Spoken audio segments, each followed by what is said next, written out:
through and had a blessed service last night. I'll tell you, I really enjoy the book of Genesis, and we got started in the book of Genesis last night in our teachings on Wednesday nights, and spent the whole evening on Genesis 1:1. There's so much into it, but it was a great blessing. But it's not a big, huge, exciting thing, but there's so much to learn in the book of Genesis, and so thankful that we were able to start into that last night again.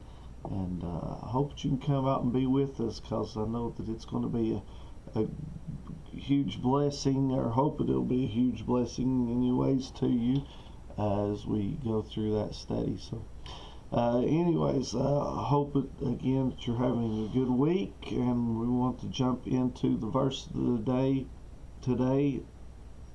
Excuse me, my allergies and everything's got me going pretty bad. But anyways, verse of the day today comes from Ephesians chapter 4, verse 32. Let me pull that up for you. There you go. Ephesians 4, verse 32, which says, "And be ye kind one to another, tender-hearted, forgiving one another, even as God for Christ's sake hath forgiven you." And truly this is something that we should be leaning to as a Christian, as we continue our Christian walk, and we do want to try to be as much like Christ as possible. That's what Christian is, to be Christ-like. So as we lean towards that and want to be more like Him, then we should be kind one to another. Don't be hateful all the time, but be kind one to another, tender-hearted, and forgiving one another. That's a huge thing for us today, isn't it? Is we have a tendency to just want everything to go our way, and we have a hard time forgiving people of something that they've done to us. We hold the grudges, or we hold on to the past so much, but the Bible says here, forgiving one another, even as God for Christ's sake hath forgiven you. So, had God not forgiven me of my sins, I'd be on my way to hell. There would be no hope. But I'm glad for the grace of God, glad that He has forgiven me, and that I know that I'm on my way to heaven today because He has forgiven me of my mistakes. He never made a mistake. He never will make a mistake.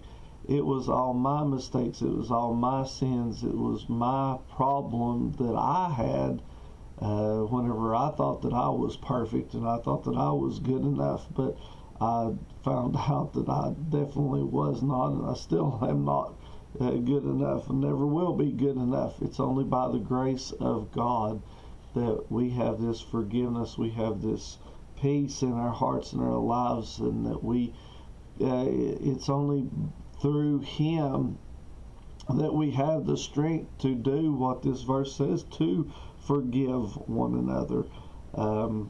In ourselves, we want to hold on to the past. We want to hold on to the grudges and the pain and the problems that have hurt us, but that's not what Christ is asking us to do, and it's not what Paul tells us here.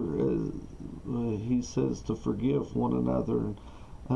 You imagine Paul saying this, as Paul had suffered so much in his ministry and went through so many things. How many cities was it that he was cast out of, or put in prison, or beaten, stoned to death, nearly, and everything that he went through, but yet he is giving this advice to the church of Ephesus here to forgive one another. Well, Ephesus, the church at Ephesus, they were one of the ones that threw him out of the city, and told him not to preach that anymore, not to preach about Christ anymore. But yet, he's writing back to the church of Ephesus and telling them, said, hey, we need to forgive one another, even as God, for Christ's sake, hath forgiven us. It's hard to do, like I said, sometimes, but it's what we need to do as Christians. So I encourage you to follow his word today. Be kind one to another, tender-hearted, forgiving one another, even as God, for Christ's sake, hath forgiven you. If we can do this, then I guarantee that we will be better Christians and have a better outlook in life today if we can do these things. So, friend, I hope that you have a blessed day today as we get closer and closer to the weekend. Hope to see you again tomorrow morning for another edition of First Things First. May God bless you is our prayers.